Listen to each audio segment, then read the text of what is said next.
In 1885, Austin, Texas, was gripped by terror as a shadowy figure known as the Servant Girl Annihilator unleashed a wave of brutal murders. The first victim, Eliza Shelley, was discovered in her bed, marking the start of a horrific year where young, vulnerable servant women were targeted in their homes. The killer wielded an axe with a savage rage, leaving the community in a state of panic. Investigations were chaotic, hampered by racial biases and limited resources, as the police struggled to keep up with the mounting fear. Eyewitness accounts described a tall, dark figure fleeing the scenes, but the truth remained elusive. Theories abound, from a disgruntled local to even a connection to Jack the Ripper, yet the case remains unsolved, a chilling reminder of a dark chapter in Austin's history. On Christmas Eve 1945, a fire engulfed the Sutter family home in Fayetteville, West Virginia, leading to the presumed deaths of 5 of their 9 children. George and Jenny Sutter, Italian immigrants, managed to escape with 4 of their kids, but Maurice, Martha, Louis, Jenny, and Betty vanished without a trace. The official investigation deemed the fire accidental, yet no skeletal remains were ever found, raising eyebrows. Eyewitnesses reported seeing the missing children days later, and a mysterious photograph surfaced in 1968, igniting the family's belief that their children had been abducted. Theories abound, from mafia involvement to local criminals, but despite their relentless search and a billboard offering a reward, the mystery of the Sada children remains unsolved. What truly happened that fateful night? In November 1970, the remote Isdalen Valley in Norway became the site of a chilling mystery. A charred body, identified only as the Isdal woman, was discovered by hikers, her identity erased by fire. Among the ashes lay remnants of clothing, a melted passport, and cryptic notes that hinted at a life shrouded in secrecy. Investigators uncovered a web of aliases and extensive travel across Europe, suggesting she was no ordinary traveler. Forensic analysis revealed dental work from multiple countries and traces of sleeping pills, raising questions about her fate. Was she a spy caught in a deadly game of espionage, or a victim of something far more sinister? The truth remains buried in the haunting silence of the valley, leaving us to ponder the enigma of the Isdal woman. On December 26, 1900, the relief vessel Hesperus arrived at the isolated Island Moor lighthouse, only to find it shrouded in an unsettling silence. The 3 keepers, Thomas Marshall, James Ducat, and William MacArthur, had vanished without a trace. Inside, the lamps were trimmed, the door was unlocked, yet their living quarters were eerily deserted. The logbook revealed ominous entries about severe storms, but no storms were recorded. Missing oilskins hinted they may have left in bad weather, yet the day was calm. An overturned chair and a coiled safety rope suggested a sudden departure. The mystery deepened with signs of recent storm damage. Yet again, no storm had been reported. Were they swept away by a rogue wave, or did something more sinister occur? The secrets of Eileen Moor remain locked away, leaving us to ponder the fate of its keepers. In the winter of 1948, New York City was shaken by the mysterious disappearance of Alastair Finch, an antiquities dealer. On January 12th, a courier arrived at the Grand Central Hotel with a sealed envelope marked by a striking crimson wax seal destined for Finch's room. But when the courier knocked, he found the room empty, and Finch had vanished without a trace. Inside the envelope lay a perplexing cipher, a series of symbols and coordinates that led detectives on a wild goose chase through the city, but yielded no clues. As the investigation unfolded, it became clear that Finch was not who he appeared to be. Was he a spy caught in a dangerous game, or a victim of organized crime? The secrets of the Crimson Cipher remain locked away, leaving us to ponder, what truly happened to Alastair Finch?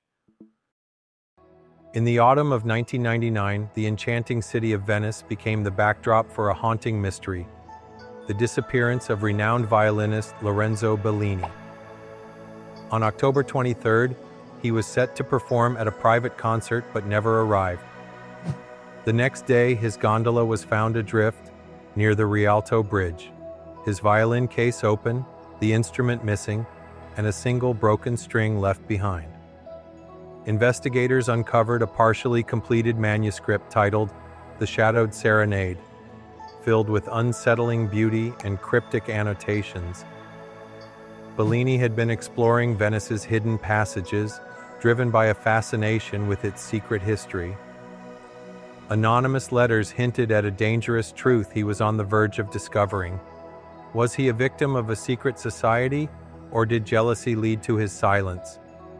The echoes of his unfinished melody linger, leaving us to ponder. Where is Lorenzo Bellini? In the sultry summer of 1952, Savannah was alive with whispers of elegance and intrigue. Vivienne Dubois, a celebrated dressmaker, vanished without a trace, leaving behind a half-finished silk gown and a silver locket engraved with the initials AR. Her disappearance sent shockwaves through the city's elite, unraveling secrets hidden beneath layers of silk and lace. Investigators uncovered cryptic notes in her sewing patterns, hinting at forbidden loves and dangerous alliances. Clara, her assistant, also went missing, last seen arguing with a mysterious man. Was Vivienne silenced by jealousy, or did she escape the constraints of her privileged life? The echoes of her creations linger in Savannah's shadows, a haunting reminder of a mystery that remains unsolved. In August 2010, Ben McDaniel, an experienced diver, vanished without a trace in the depths of Vortex Spring, Florida. Known for its stunning beauty and treacherous cave systems, this location became the backdrop for a chilling mystery. Ben was seen preparing for a solo dive, a routine he was familiar with. Hours later, he failed to resurface, prompting an extensive search that uncovered no sign of him. No body, no gear, nothing. Conflicting witness accounts emerged, suggesting he may have been acting strangely before his disappearance. Some speculated he staged his own vanishing act, while others feared he met with foul play. The gate to the cave system was found open, and a dive log, possibly belonging to him, raised more questions than answers. Despite the relentless search efforts, the truth remains elusive, leaving Ben's family and the community haunted by the mystery of his fate. What really happened to Ben McDaniel beneath those tranquil waters? In the early hours of February 14, 2000, Asha Degree, a bright 9-year-old girl, vanished from her home in Shelby, North Carolina. On a cold, rainy night, she left her bed, walking alone into the darkness. Witnesses reported seeing a child matching her description along Highway 18, a chilling sight for any passerby. Asha's parents discovered her missing when they went to wake her for school, finding no signs of struggle or forced entry. The search that followed was extensive, involving law enforcement and community volunteers, yet weeks turned into years with little progress. A year later, her backpack was found, buried in the woods, raising more questions than answers. Was it a tragic accident, a runaway, or something more sinister? Asha's case remains one of the most perplexing unsolved mysteries, a haunting reminder of the fragility of childhood and the enduring quest for answers. In the quiet town of St. Joseph, Minnesota, the abduction of 11-year-old Jacob Wetterling on October 22, 1989, sent shockwaves through the community. Jacob was riding home with friends when a masked gunman emerged, ordering his companions to flee while he took Jacob away. Despite extensive searches and years of uncertainty, Jacob's case remained cold, haunting his family and the community. For 27 long years, they held on to hope, advocating for child safety and legislative change. Then, in 2016, a breakthrough. Danny Heinrich confessed and led investigators to Jacob's remains. While this brought closure, it raised unsettling questions about how he evaded justice for so long. Jacob's story is a tragic reminder of the fragility of childhood and the relentless pursuit of justice. In the shadowy corridors of wartime Berlin, Dr. Klaus Richter, a brilliant physicist, vanished without a trace on October 18, 1943. His work was crucial to the Nazi war effort, yet his disappearance remains an unsolved mystery. Colleagues reported his growing disillusionment with the regime, sparking theories of espionage, defection, or even elimination by his own government. The Gestapo launched a frantic investigation, but the chaos of war obscured any leads. After the war, speculation flourished. Was he secretly recruited by the Allies, or did he find refuge in South America? The truth remains elusive, buried beneath layers of secrecy and the relentless march of history. What happened to Dr. Richter? His fate is a haunting reminder of the human cost of scientific ambition and the shadows that linger long after the conflict has ended. The Katyn massacre remains one of World War II's most chilling enigmas. In 1940, over 22,000 Polish officers and intellectuals were executed by the Soviet secret police, their bodies buried in mass graves in the Katyn forest. When the Germans uncovered this atrocity in 1943, they pointed fingers at the Soviets, who vehemently denied any involvement, instead blaming the Nazis. This tragic event spiraled into a decades-long cover-up, with the truth suppressed during the Cold War. It wasn't until 1990 that the Soviet Union finally admitted responsibility, yet many questions linger. What drove such brutality? Who exactly ordered the massacre? The Katyn massacre serves as a haunting reminder of the complexities of historical truth and the importance of remembering those who suffered. In August 1942, the L-8 blimp embarked on a routine anti-submarine patrol off the California coast, manned by two experienced pilots, Lieutenant Ernest Cody and Ensign Charles Adams. But shortly after takeoff, radio contact was lost, plunging the mission into silence. Hours later, the blimp reappeared, drifting eerily towards land, yet the cockpit was empty. No sign of struggle, no distress signals, just an intact airship with engines still running. The crew vanished without a trace, leaving behind only questions. Did they fall into the ocean, or was there a more sinister fate? The mystery of the ghost blimp endures, a haunting enigma of World War II that continues to baffle historians and thrill seekers alike. Elise Ferguson, a vibrant 45-year-old mother, vanished on July 25, 2008, from her Durham, North Carolina apartment. Despite being in contact with her family earlier that day, she disappeared without a trace, leaving behind a community grappling with unanswered questions. The initial investigation by the Durham police yielded little, no signs of foul play, no credible witnesses, and a lack of physical evidence. As weeks turned into months, frustration mounted within the community, questioning the investigation's urgency. Speculation swirled around her fate. Was it foul play, a voluntary departure, or an accident? Over a decade later, Elise's family and friends continue their search for answers, holding on to hope that one day the truth will emerge from the shadows of uncertainty.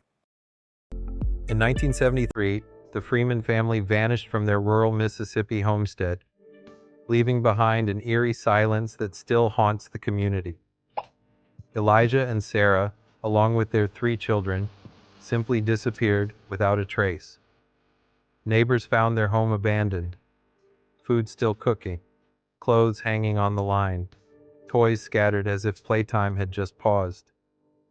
The initial investigation turned up no signs of struggle or foul play, leaving authorities baffled. Over the years, whispers emerged about dark secrets hidden in the land, fueling speculation about what truly happened. Was it a tragic accident, a voluntary departure, or something more sinister? Today, the case remains open, a chilling reminder of the mysteries that linger in the shadows, urging us to seek the truth for those who can no longer speak for themselves. In the mid-1970s, Oakland County, Michigan became the backdrop for a chilling series of abductions and murders that claimed the lives of 4 innocent children. Mark Stebbins, Jill Robinson, Christine Mihalik, and Timothy King were all taken from their neighborhoods, their bodies discovered days later, each case echoing the last in its horror. Investigators faced a daunting task, sifting through countless leads and composite sketches, yet the killer remained elusive. The fear that gripped this community lingers to this day, as unanswered questions haunt the streets where children once played. The Oakland County child killer case serves as a stark reminder of the darkness that can invade even the safest of places, leaving a legacy of sorrow and a desperate hope for justice. On December 1st, 1948, a well-dressed man was found dead on Somerton Beach, Australia, sparking one of the most perplexing mysteries in history. With no identification and his clothing devoid of labels, investigators were left with more questions than answers. A cryptic note reading Taman Shud, meaning finished, was discovered in a hidden pocket, linked to a torn copy of the Rubaiyat of Omar Khayyam found nearby.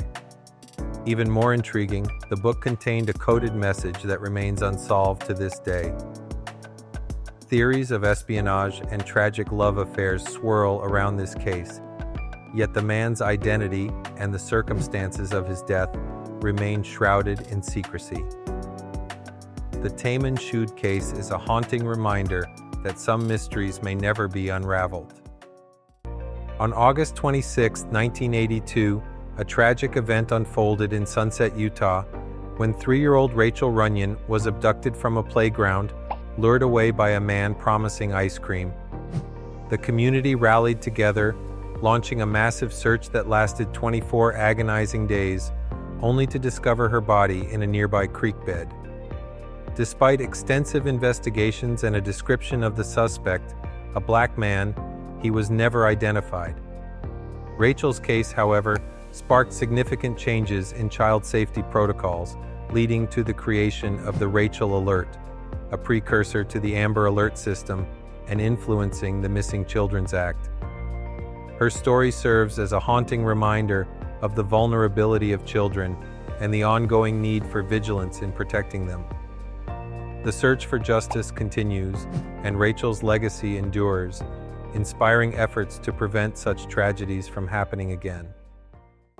In the summer of 1960, a young girl estimated to be between 3 and 6 years old was discovered in a shallow grave in the Arizona desert. Known only as Little Miss Nobody, her identity remains a haunting mystery.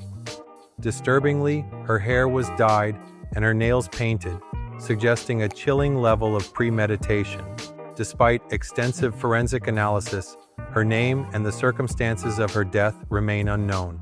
Over the decades, theories have swirled, from abduction to abandonment, but no concrete evidence has surfaced. With advancements in DNA technology, hope flickers for identification, yet the search continues. This tragic case serves as a poignant reminder of the vulnerability of children and the relentless pursuit of justice for those who cannot speak for themselves. On February 25, 1957, a tragic discovery was made in Philadelphia. A young boy, just 4 years old, was found dead in a cardboard box. His body bore the marks of abuse, yet he had been cleaned and groomed, raising haunting questions about his final days. For over 6 decades, the identity of this child remained a mystery, sparking countless theories ranging from parental neglect to foster care involvement. But in a breakthrough moment, DNA technology finally revealed his name, Joseph Augustus Zarelli.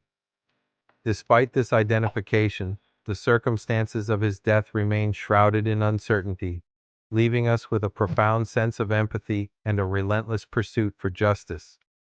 Joseph's story is a stark reminder of the fragility of childhood and the importance of protecting our most vulnerable. In the early 1970s, Rochester, New York was gripped by terror as 3 young girls were brutally murdered in a case that would come to be known as the Alphabet Murders. Each victim, Carmen Colon, Wanda Walkowicz, and Michelle Menza, was abducted and found in towns whose names matched the initials of their first and last names. This chilling pattern suggested a calculated killer, yet despite extensive investigations, the perpetrator was never caught. Arthur Shawcross, a later convict, was briefly considered a suspect but ultimately ruled out. The haunting mystery of these unsolved crimes lingers, leaving behind a community forever changed and families searching for closure. The alphabet murders remind us of the darkness that can exist and the unanswered questions that still echo through time. On March 25, 1975, in Wheaton Plaza, Maryland, 10-year-old Catherine and 12-year-old Sheila Lyon vanished without a trace.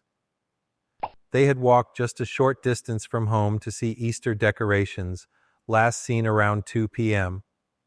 By 4 p.m., when their mother arrived to pick them up, they were gone. An extensive search ensued, but no clues emerged from the bustling mall. Over the decades, countless leads and suspects came and went, leaving the family in a state of perpetual uncertainty. In 2017, remains were discovered in Virginia, leading to Lloyd Lee Welch Jr. as a prime suspect. Despite his conviction for lying to a grand jury, the full story of what happened that day remains shrouded in mystery. The Lyon sisters' case is a haunting reminder of the fragility of childhood and the unresolved pain of unsolved crimes. On March 31, 2006, Brian Schaffer, a 27-year-old medical student, vanished from the Ugly Tuna Saloon in Columbus, Ohio, leaving behind a mystery that still haunts us today. That night, Brian was out with friends, enjoying the vibrant nightlife, but after entering the bar, he was never seen again. Security footage captured him walking in, yet there's no evidence of him leaving. Theories abound. Did he slip out through a construction exit? Was foul play involved? Or did he choose to disappear? Despite extensive searches and media coverage, the case remains unsolved, a chilling reminder of how quickly life can change. The search for Brian Schaffer continues, and his story lingers in the shadows of uncertainty. In February 2013, Elisa Lam, a 21-year-old Canadian student, vanished while staying at the notorious Cecil Hotel in Los Angeles. Her body was later discovered in a rooftop water tank, but the circumstances surrounding her death remain shrouded in mystery.